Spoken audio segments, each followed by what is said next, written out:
I'm here at Franja Academy with Gabriele Viale. And Gabriele is, besides owner of his own sport marketing agency, he was the event director of the Giro d'Italia stages to Vicenza in 2013 and 2015. And he is one of the founders of the promoting committee for the bid of the 2020 World Championships, also in Vicenza. Gabriele, welcome. Thank you very much. Yes. It's a pleasure for me to be here in my spot, Franja. Yeah. I first want to talk to you about Vicenza's bid for the World Championships, because it's quite new, as I understand. It's a big dream, to host the Cycling World Championship. I was as a founder in the promoting committee, and we have this dream, big dream. Vicenza, I think, is ready, has a potential for hosting the World Championship, and it's also UNESCO city because of Palladio architecture. We have a lot of buildings and Basilica of Palladio and museum, theatre, etc. So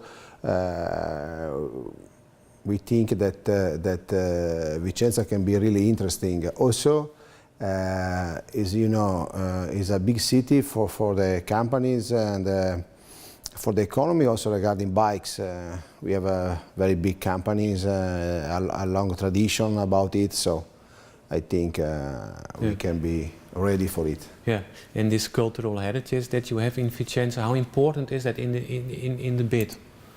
Well, nowadays the different is this kind of things. To have something unique to show to the world, and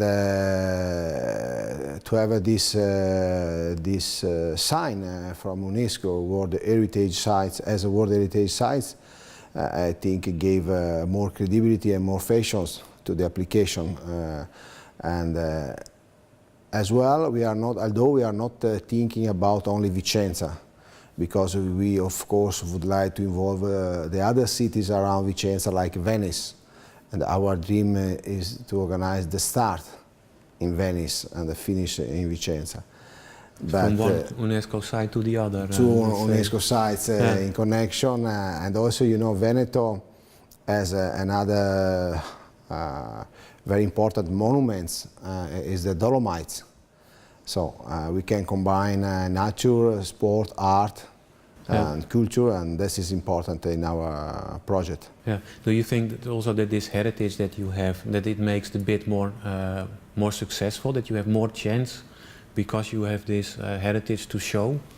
Well, of course, if you are able to guarantee the standard, the technical standard that you can do everywhere, more or less, then the difference is your patronage, your heritage regarding art and etc. So I think Vicenza for this is still not well known around the world. We have two cities around the next nearby, like Verona and Venice, for example.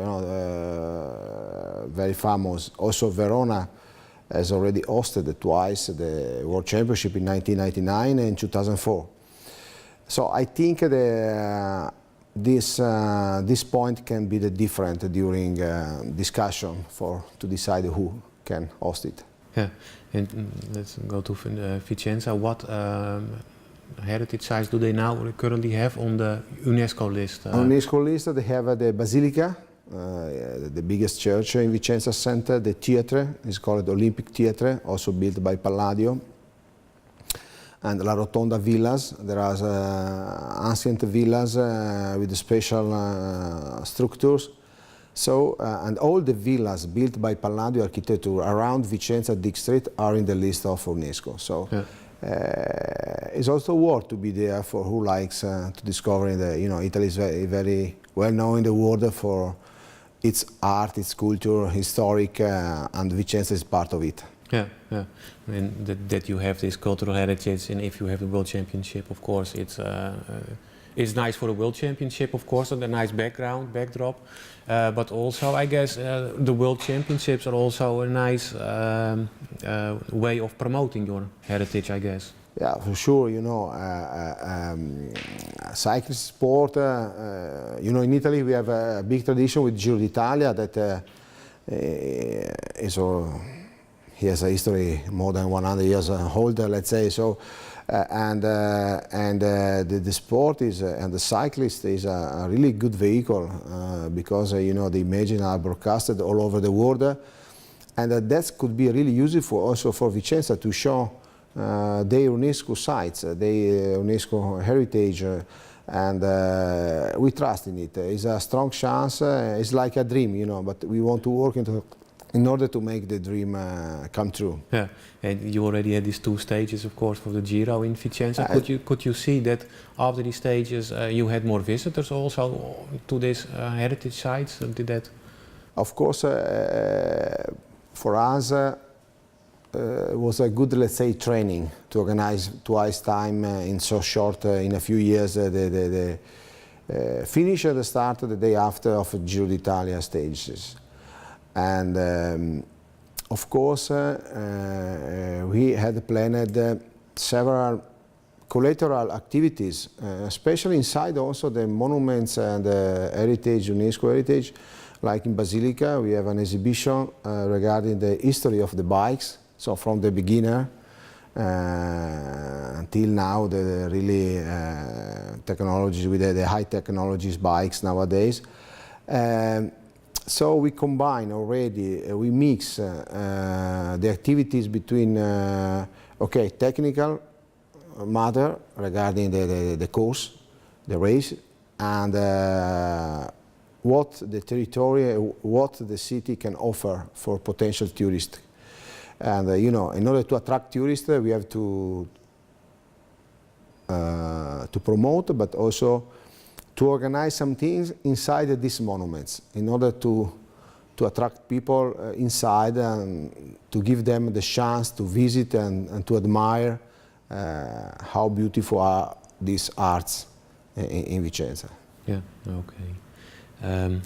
You are here today at Franja Academy because you spoke earlier to us. You had a lecture about volunteers, because it's really nice to have a World Championship and it's really nice to have a Giro stage, but if you don't have volunteers, you don't have those events, No, I guess. Without work markers, the dream cannot be true. So the volunteers are so important, and nowadays volunteers are part of in each organization of the sport.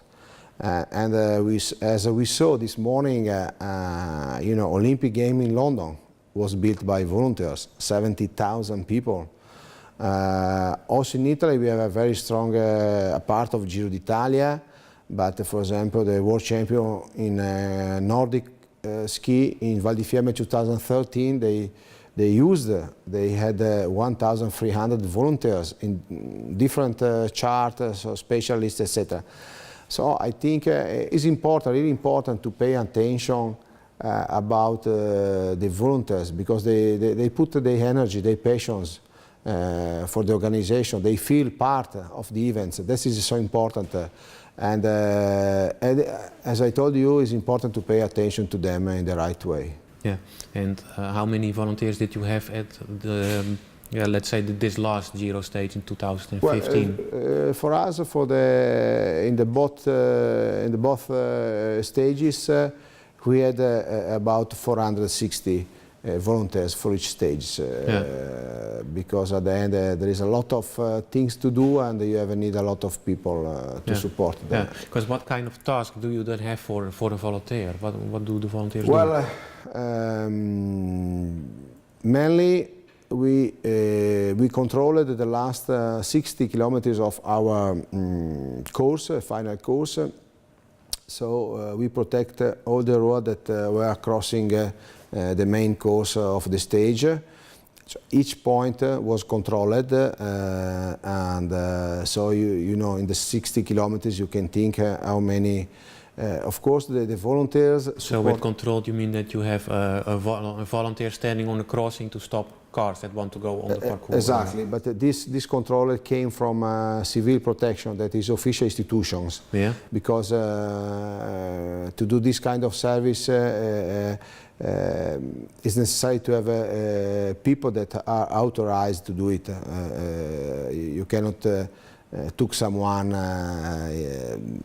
and to fix this duty that it has also responsibility, you know. And then also some days before to fix the mattress in the most dangerous turns, for example in downhill, etc. So if someone falls that day. Exactly, and to help us to fix banners, to build also the media rooms, parking, security in our exhibition area, etc. So exhibition to organize the tournament, the shift of the work there, etc., etc. So you have need a lot of people, and you have to prepare very well before them with the right training, because they have to know what to do and how to do it. Yeah, and yeah, how hard is it to find people for that? Because it are a lot of volunteers.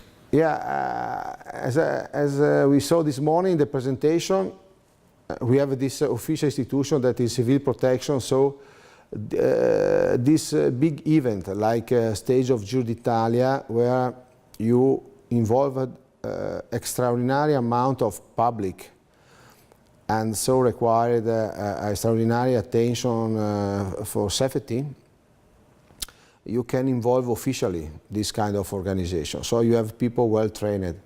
And with the civil protection, we are able to cover about 80% of the volunteers. The rest came from local clubs, also retired association of policemen, this kind of association. Also we have some students, of course, the school, they are there for their training and some experience. So that was our way to recruit, to organize the recruitment for volunteers for the 2 stages in Vicenza of Giro d'Italia. Yeah, and I even understand that the organizing committee of this stage were even volunteers. Yeah, it was 7 people in the board. The board was done by 7 people. And in their normal work life, they were like a top manager or so with a big experience in managing, etc. And there was a common value that it was the passion for cycling. But I would think that people like that, managers, very capable people, of course, but I think also people with a really busy agenda. Yes, so how do you get those people? That's why then we had a structure with 2 permanent people, full-time, that they work full-time in the last 6 months. And so in order to organize the general secretary, all the bureaucracy, also to prepare as much as possible the job. So the board was only involved like to give the strategic line, or if there were some special problem to solve. So with their experience was possible to get the right suggestion in order to solve some problem.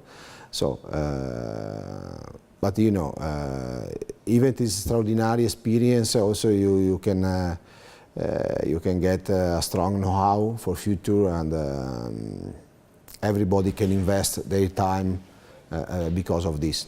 Yeah, okay. Thank you very much. Oh, you're welcome. It's been a pleasure to be here in Franja. Thank you. Thank you.